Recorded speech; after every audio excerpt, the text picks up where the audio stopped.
Everyone and welcome to the lecture.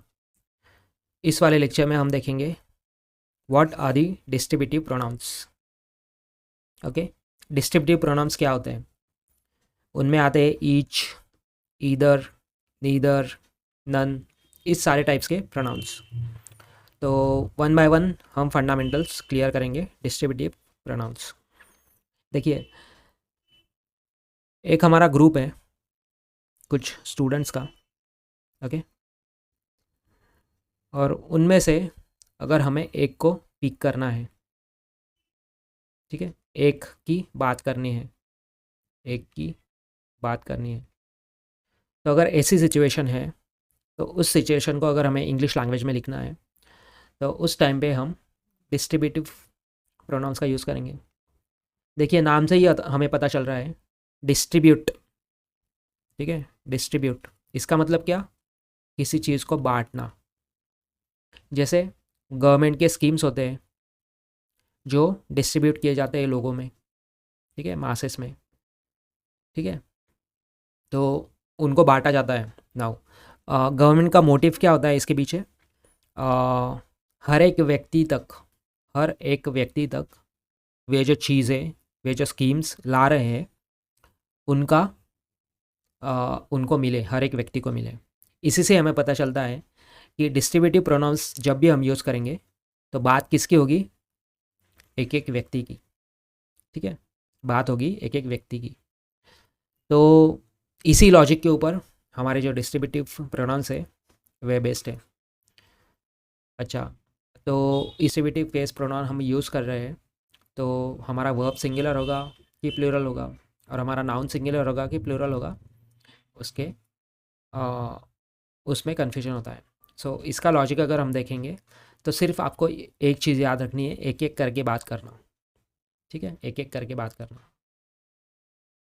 Each जो होता है हमारा, ईच वह बहुत सारी चीज़ों में से किसी एक पर्टिकुलर ग्रुप को, किसी एक व्यक्ति को एड्रेस करना होगा तो हम ईच का यूज़ करेंगे। ईदर में सिर्फ दो चीज़ों में से किसी एक को हमें एड्रेस करना होगा तो हम ईदर यूज़ करेंगे। नीदर में किसी दो चीज़ों में से कोई भी नहीं, अगर ऐसा हमें एड्रेस करना होगा, इस तरीके से हमें अगर सब्जेक्ट को लिखना होगा तो हम नीदर डिस्ट्रीब्यूटिव प्रोनाउन का यूज़ करेंगे। और नन में बहुत सारी चीज़ों में से, बहुत सारी चीज़ों में से कोई भी नहीं, ऐसे हमें अगर पिक करना होगा तो हम इन पर्टिकुलर प्रोनाउन का यूज़ करेंगे। आई होप आपको यह कॉन्सेप्ट भी समझा होगा कि ईच कब यूज़ किया जाता है, ईदर कब यूज़ किया जाता है, नीदर एंड नन, ठीक है। ईच बहुत सारी चीज़ों में से किसी एक को, मतलब मोर देन वन, ठीक है। ईदर, ईदर एक चीज़ को दो में से, नीदर कोई भी नई चीज़ को दो में से, और नन, और यहाँ पे मोर देन टू लिखूँगा, यह मोर देन टू में से किसी भी चीज़ को हमें एड्रेस नहीं करना है तो हम नन का यूज़ करेंगे। चलिए इसको कुछ सेंटेंसेस से हम देखते हैं। एक सेंटेंस में लिखता हूँ, each of the students, each of the student have submitted their assignment to the class teacher. Okay, now ये वाले सेंटेंस से हम समझेंगे कि डिस्क्रिप्टिव प्रोनाउंस कैसे हम यूज़ करते हैं। देखिए, जब भी हमारे पास सेंटेंस आता है we have to break them into the parts of speech.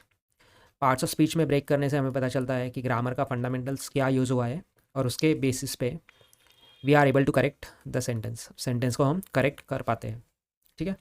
तो सबसे पहला हमारा टास्क है to break them into the parts of speech. तो करते हैं पार्ट्स ऑफ स्पीच में ब्रेक। ऑफ क्या हो गया हमारा? प्रेपोजिशन, और प्रेपोजिशन के बाद जो भी पहला नाउन प्रोनाउन आएगा that is the prepositional object. यह नाउन या तो प्रोनाउन हो सकता है, हमने बेसिक्स में देखा है। नाउ हैव, हैज़, हैड, यह सब क्या होते हैं? Helping verbs. Submit, submitted, submitted, यह हो गया हमारा मेन वर्ब। करेक्ट। किसी चीज़ को सबमिट करना, ये एक्शन दर्शा रहा है, that's why it's a main verb.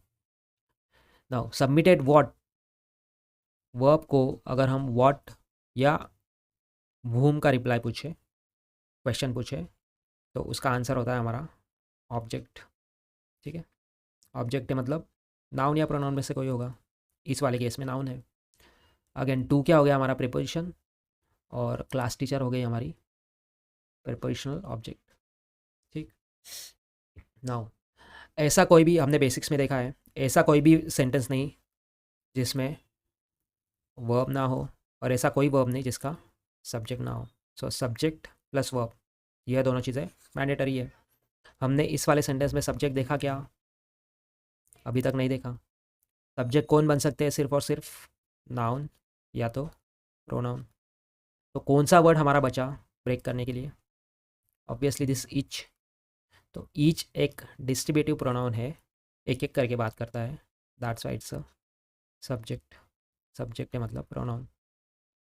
Now हमने इस वाले सेंटेंस को ब्रेक कर दिया पार्ट्स ऑफ स्पीच में, करेक्ट। नाउ इसमें एरर क्या है, that we need to find. देखिए डिस्ट्रीब्यूटिव केस का लॉजिक ही है कि एक एक करके बात करना, ठीक है। डिस्ट्रीब्यूशन मतलब एक एक करके बात करना। नाउ एक एक करके बात कर रहे हैं मतलब क्या, हम एक वचनी बात कर रहे हैं कि अनेक वचनी? देखिए हमें नाम से ही पता चल रहा है कि हम एक एक करके बात कर रहे हैं, मतलब एक वचनी बात कर रहे हैं, ठीक है। तो एक वचनी अगर बात कर रहे हैं तो ये जो सब्जेक्ट है हमारा, दैट इज सिंगुलर, ठीक है। तो अगर सब्जेक्ट हमारा सिंगुलर है, इफ़ सब्जेक्ट इज सिंगुलर, तो उसका जो वर्ब होगा दैट इज़ आल्सो सिंगुलर। यह एक एग्रीमेंट होता है सब्जेक्ट और वर्ब में। अगर सब्जेक्ट सिंगुलर है तो वर्ब भी सिंगुलर, सब्जेक्ट अगर प्लूरल है तो वर्ब भी प्लूरल। तो सब्जेक्ट अगर हमारा यहाँ पे सिंगुलर है तो हमारा ये जो हैव हमने लिखा है इसके जगह पे आना चाहिए हैज़, क्योंकि हैज़ हमारा सिंगुलर वर्ब है, करेक्ट। अच्छा सिंगुलर वर्ब है और ईच हम एक एक करके बात कर रहे हैं, तो ये जो प्रोनाउन, देखिए ये जो पॉजेसिव एडजेक्टिव हमने यहाँ पे लिखा है ना, यह ऐसा असाइनमेंट को क्वालिफाई कर रहा है और उसके ऊपर पोजीशन भी बना रहा है। मतलब आगे आने वाले नाउन को क्वालिफाई करना और उसके ऊपर पोजीशन बनाना, ऐसा कौन सा वर्ड होता है? पॉजेसिव एडजेक्टिव, हमने बेसिक्स में देखा है। तो यह देयर यूज़ होता है प्लूरल नाउन के लिए, लेकिन हमारे जो सब्जेक्ट है दैट इज सिंगुलर, तो सिंगुलर के लिए यूज़ होता है हीज। हर एक व्यक्ति ने अपना असाइनमेंट क्लास टीचर के पास सबमिट किया, तब जाके यह पर्टिकुलर सेंटेंस जो है दैट वुड बी करेक्ट। देखिए यह ईच जो हमने यूज़ किया, ईच जो हमने यूज़ किया वह एक एक करके बात करता है, डिस्ट्रीब्यूटिवली बात करता है, ठीक है। तो इसलिए हमारा सब्जेक्ट, इसलिए जो हम वर्ब यूज़ करेंगे दैट इज सिंगुलर, और उसका जो प्रोनाउन या नाउन एडजेक्टिव रहेगा possessive, that is also singular.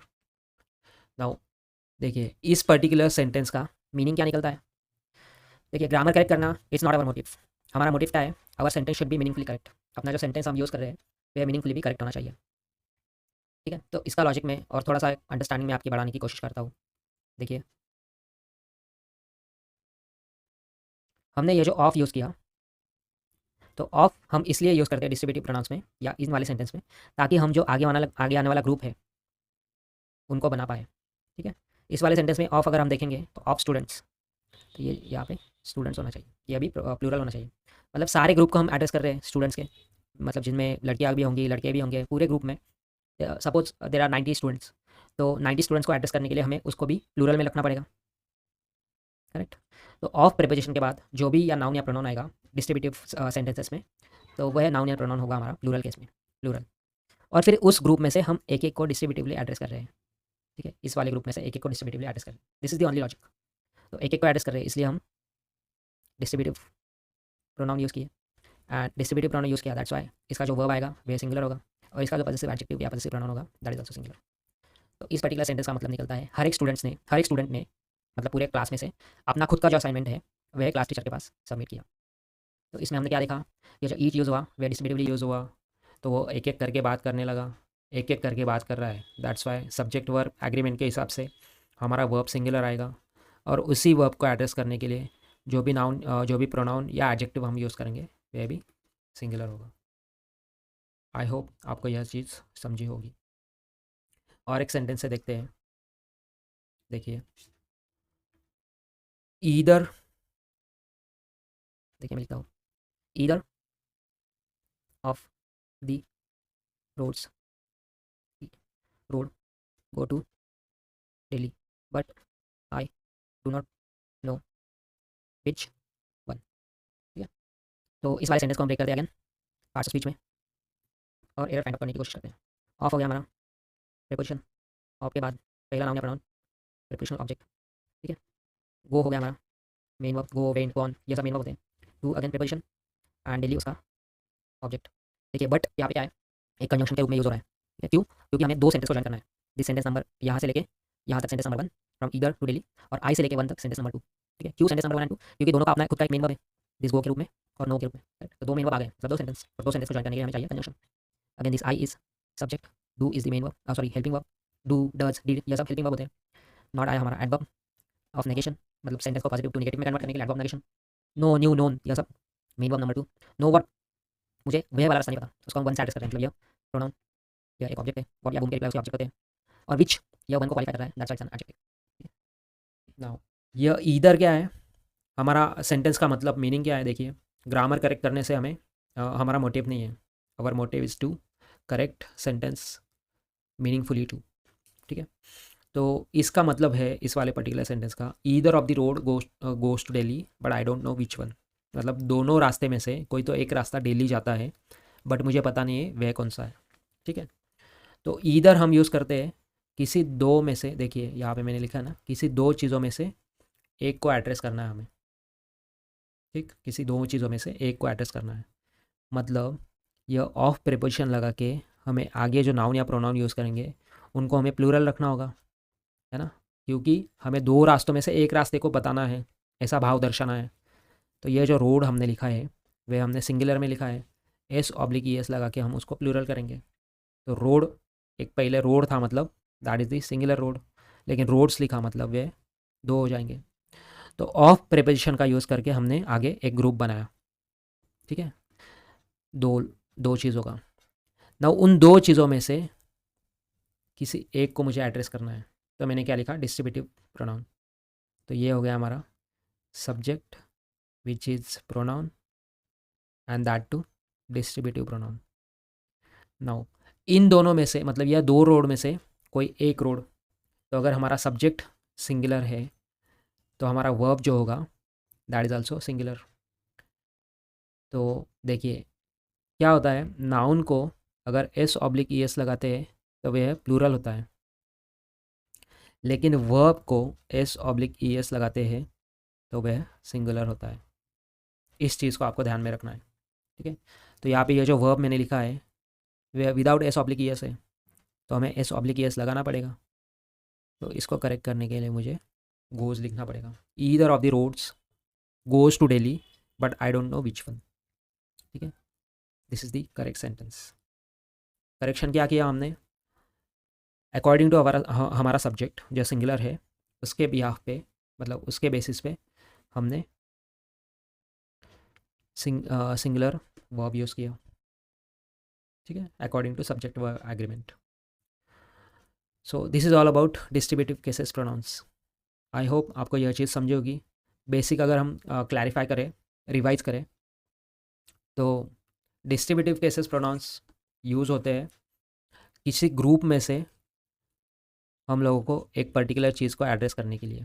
ठीक है, एक एक करके बात करने के लिए, तो वो एक एक करके बात करता है, that's why way pronoun singular होता है। तो अगर प्रोनाउन सिंगुलर है तो वर्ब भी सिंगुलर होगी, और वर्ब अगर सिंगुलर है तो उसके बाद जो भी प्रोनाउन प्रोनाउन या एडजेक्टिव हम यूज़ करेंगे पॉजेसिव, वे भी क्या होगा, singular. This is the only logic. तो आई होप आपको यह चीज़ समझी होगी। एक सेंटेंस में आपको होमवर्क के लिए देता हूँ, वे आप try to solve that particular sentence. Okay, he has 5 close friends but neither of them came to his okay, try to break this particular sentence into the parts of speech, इसको break करिए parts of speech में। और ये जो distributive case का हमने concept सीखा उसको अप्लाई करने की कोशिश कीजिए एंड इसको एरर फ्री कीजिए। This is your homework. Thank you. अगर यहाँ तक आपने देखा है लेक्चर को तो आई होप आपको यह चीज़ अच्छी लगी होगी। तो please do like this video, अपने फ्रेंड्स के साथ शेयर कीजिए इन वीडियोस को, ताकि जो भी कॉम्पिटिटिव का प्रिपरेशन कर रहे हैं या इंग्लिश लैंग्वेज सीखने की भी कोशिश कर रहे हैं उनको भी थोड़ा सा हेल्प हो। And please subscribe the channel, this is for our motivation, इससे हमें मोटिवेशन मिलता है। So thank you and happy